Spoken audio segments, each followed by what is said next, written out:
In Serbia, the consequences of Chinese influence in the Balkans now clearer than ever. A surge of violence following the deaths of 15 people, killed when a train station wall suddenly collapsed.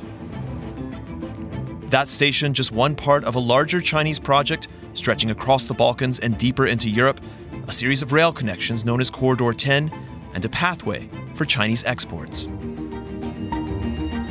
With big showcase projects along the way,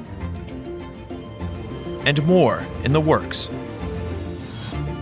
Now Europe is racing to keep up, pushing to complete a different route from Albania to the coast of the Black Sea, a growing priority at a time of war. And with consequences for the region's economy.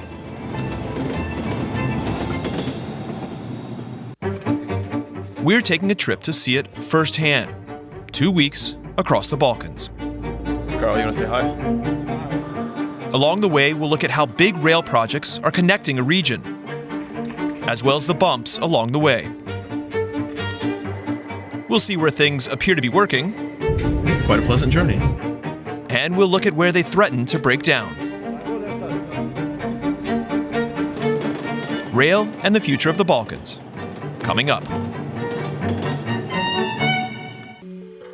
Our journey begins here, the coast of Albania. Durrës, a hub on the Adriatic Sea since Roman times, today a modern tourist hotspot. And Albania's gateway to global trade. The port here pushes goods across the Balkans and is a growth engine for this non-EU country.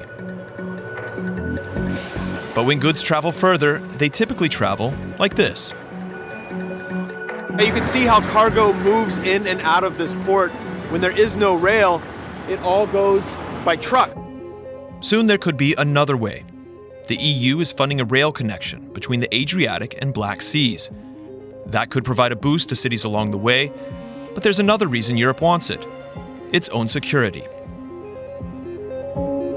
Alternative paths to the Black Sea have intrigued nearby powers for a long time, but more recently, it's been the problems posed by the Bosporus, where Turkey exercises sole control, that's pushed nations to look for alternatives, and in particular, at rail.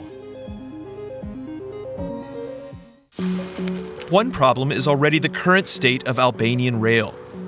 Investment has failed for decades, and many routes are no longer operable. The trains themselves, old and in constant need of rebuilding.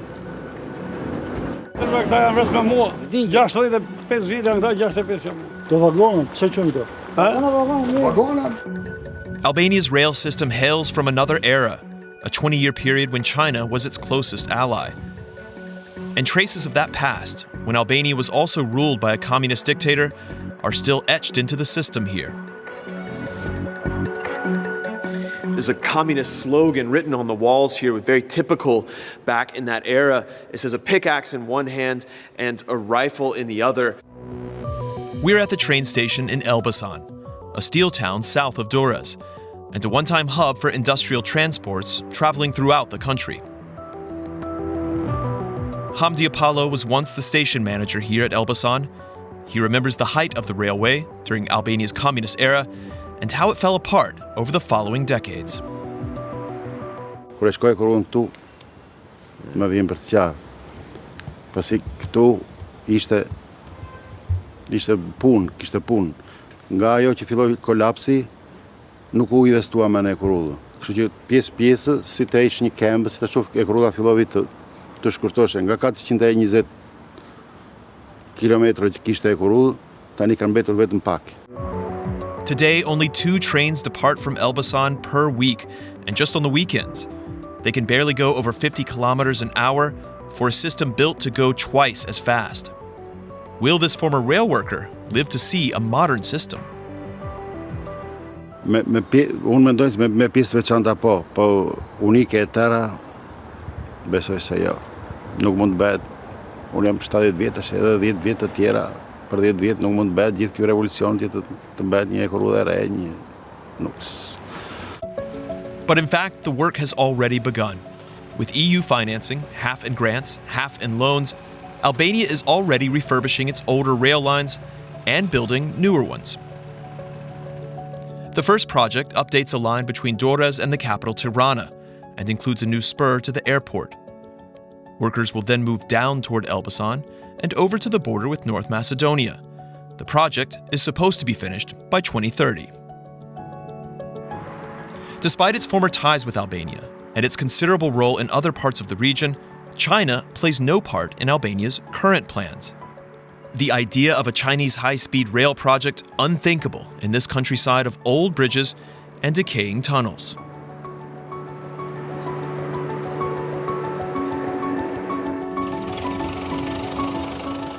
But it's not just infrastructure that's the challenge. Corruption is never far from people's minds here. This man says he can still remember construction of the original rail line and how it stopped short of the border. Erdhën një ekip bën matjen që këtu me neve që të ishin e Makedoni 1800 metra është. 1800 metra. Po tani pse mendojnë që nuk do bëhet?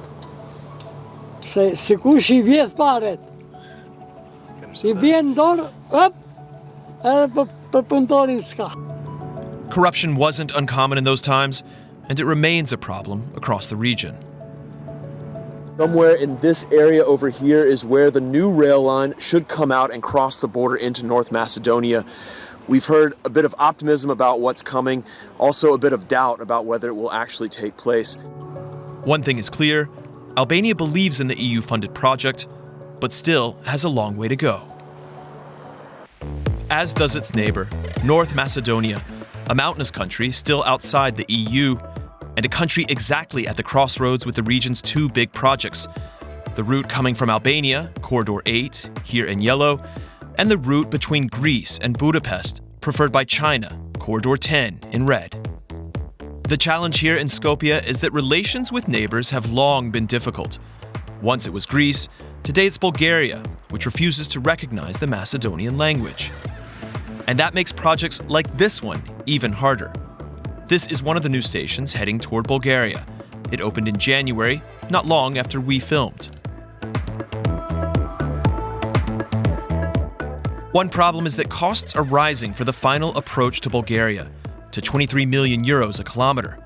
That's because there's never been a connection between the two nations, and current tensions make planning a new crossing difficult.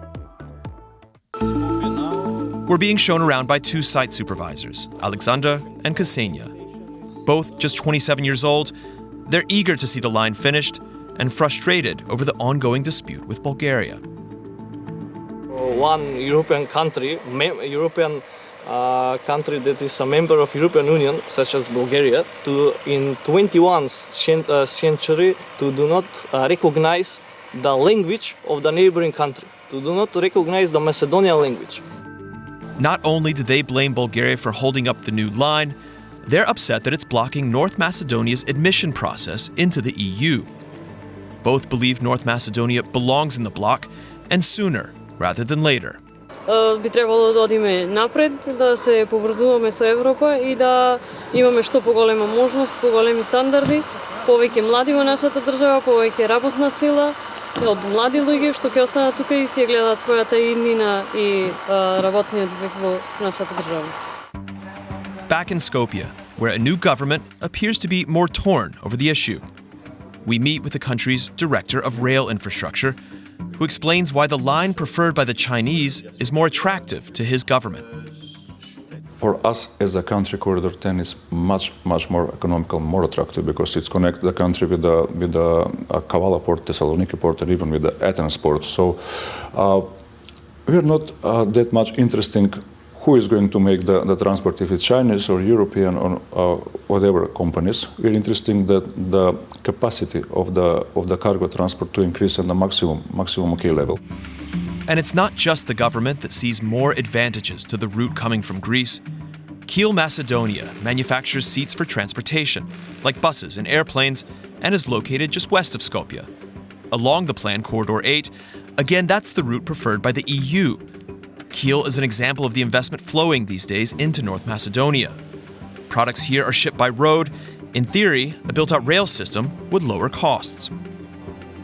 Well, for me, I think more preferred is north-south because we have more import and export from Europe. and this is maybe for us as a company is a more better option because it is connected to our supplier and customer. One thing is clear. North Macedonia's current system needs help. We visit the main train station. The neglect is obvious. Cigarettes in the ticket machine. The hallways are run down and occasionally falling apart. A handful of trains run daily from the station here, if at all. Возовите се доста економични и споредба со другиот превоз. Знаат да бидат со нередовни со некои задоцнувања. Ги има како линија, но знаат да бидат и со задоцнувања.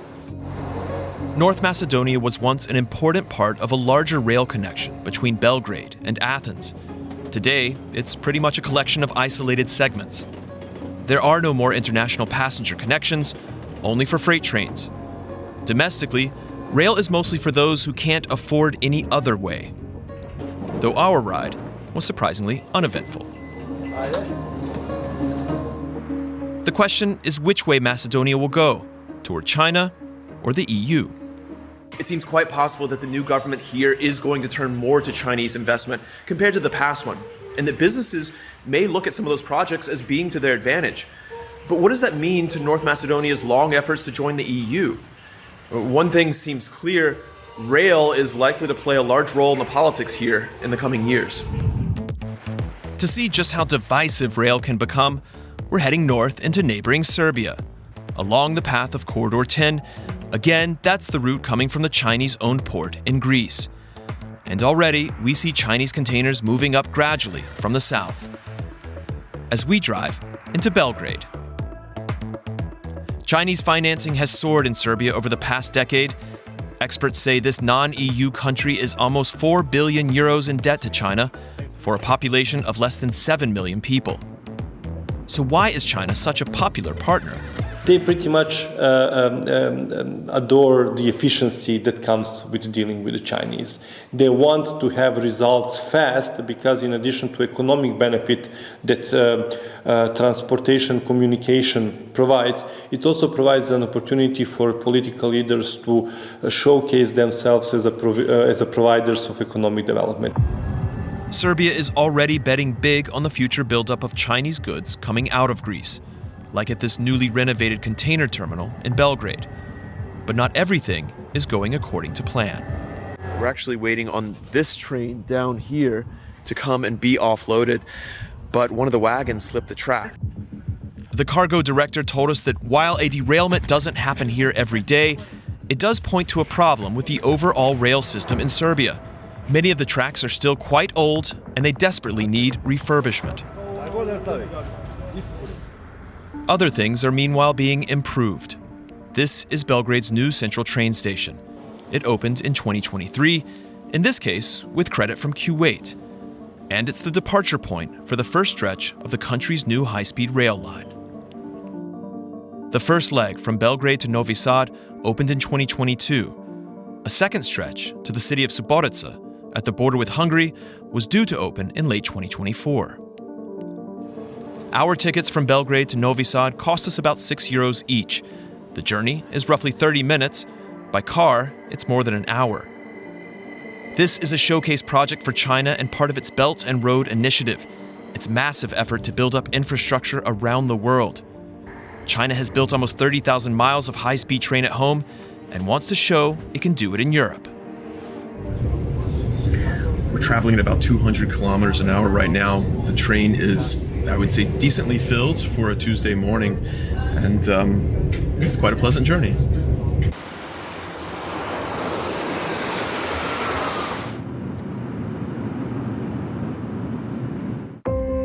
But there's already a dark spot on this still young rail line, and it's here at Novi Sad, where a wall at the recently refurbished train station suddenly collapsed. It's unclear who exactly was responsible. A Chinese construction firm was in charge of the project, but local firms were also involved. 15 people were killed, among them children. Behind me is where this accident happened.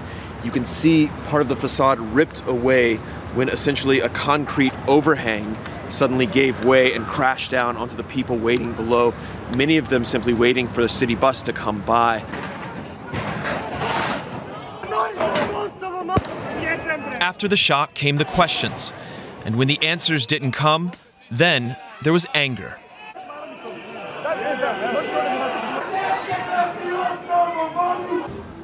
Protesters have marched through the streets of Novi Sad and Belgrade.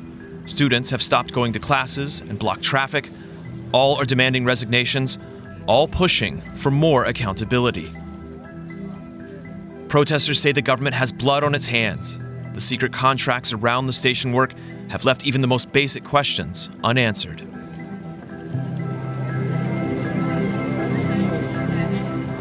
Zato što nam se čini da se zapravo korupcija nalazi u papirima, odnosno da su ti ugovori sa namerom tajni kako mi ne bismo vidjeli šta je ono što je pregovarano i dogovarano sa kineskim izvođačima. The protests have only grown in recent months, tapping into a larger frustration with the lack of transparency and the heavy-handedness of the government of President Aleksandar Vučić. Aleksandar Vučić je izgradnju infrastrukture prikazao kao svoj najveći uspeh, kao odskočnu dasku uz pomoć koje je skakao ka rejtingu. Sada se ta njegova Potemkinova sela ruše, ali pokazuje se da iza tih napora, njegovih građevinskih kvazi napora, stoji ozbiljna korupcija koja ubija ljude. We asked the Serbian government for comments, but received no response. The protests have become so widespread that the government pushed back the opening of the final stretch of high-speed rail.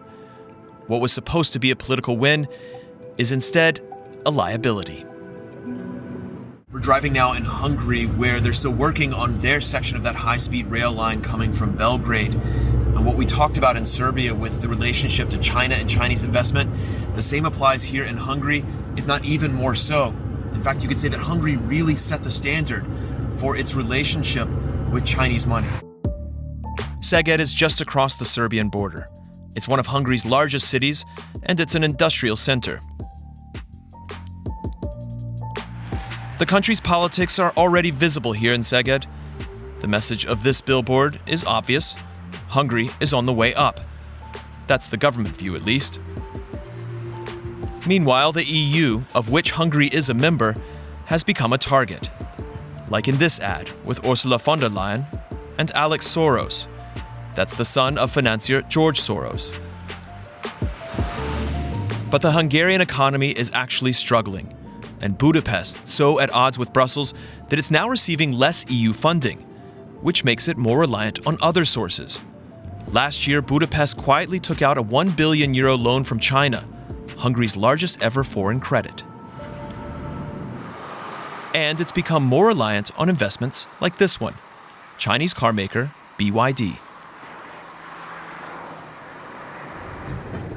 We head out to the construction site in a massive field outside Szeged and run into some difficulties.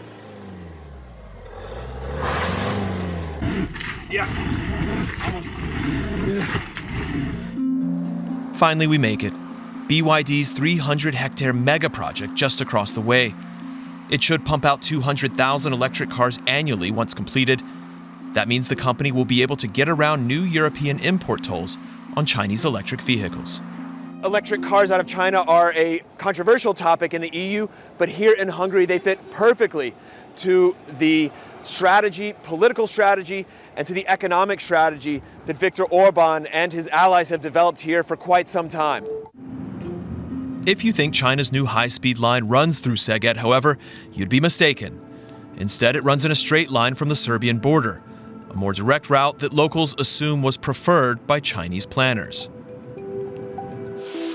This is the largest city on the line before Budapest, Kiskunhalas, population 26,000. Locals say they're pleased to be receiving a renovated train station. Nézze, mindenféleképpen örülök neki. Ez az 1880-as években volt utoljára, de érdemben itt semmi változás nem volt. The EU actually disperses funds to help regions like this one in member countries such as Hungary. But again, that's money that Brussels is now holding back. What exactly the country is supposed to get out of its massive rail project isn't clear, even from here, the capital Budapest. Most domestic media don't get into the costs of the project versus its benefits. And that's why we're meeting up with an independent journalist. Blanca Zodi works for a fact-checking portal that's been looking into the details around the project and who exactly benefits from the new line. We are relying on experts, on Chinese relations, for example, economic expert, journalists who are trying to calculate the rate of return on investment. What we do know is that according to the optimistic calculations, the return on investment can be expected at like 130 years, but there are even like more pessimistic calculations saying that it would take 2,000 years to actually have a return on investment. A container terminal in Budapest, the final stop from Greece, and a springboard deeper into Europe. China is only deepening its role in Hungary meanwhile. Just recently, Kazakhstan Rail and a Chinese construction firm announced a new terminal on a port in the Danube. And this is where our story also comes to an end. For our journey, this is the end of the line, but we've seen a lot over the past 2 weeks. That Europe and China are in a fight for influence across the Balkans and in Hungary. And that competition is visible in 2 major rail projects. We've seen that in Albania and North Macedonia, rail represents a greater connection to the EU, but also to European markets. Chinese support is meanwhile important in Hungary and Serbia, where governments are eager to set themselves apart from the EU. But when something goes wrong, as it has in Serbia, the same projects can embody the broader frustrations over corruption and lack of transparency in both those countries. And while our journey ends here, the story continues. How will these major rail projects continue to influence a region like this and the direction that it takes? Will the EU and China continue to battle for spheres of influence in the Balkans and in countries like Hungary? It's something that we'll continue to watch and continue to show you guys. Thanks for watching.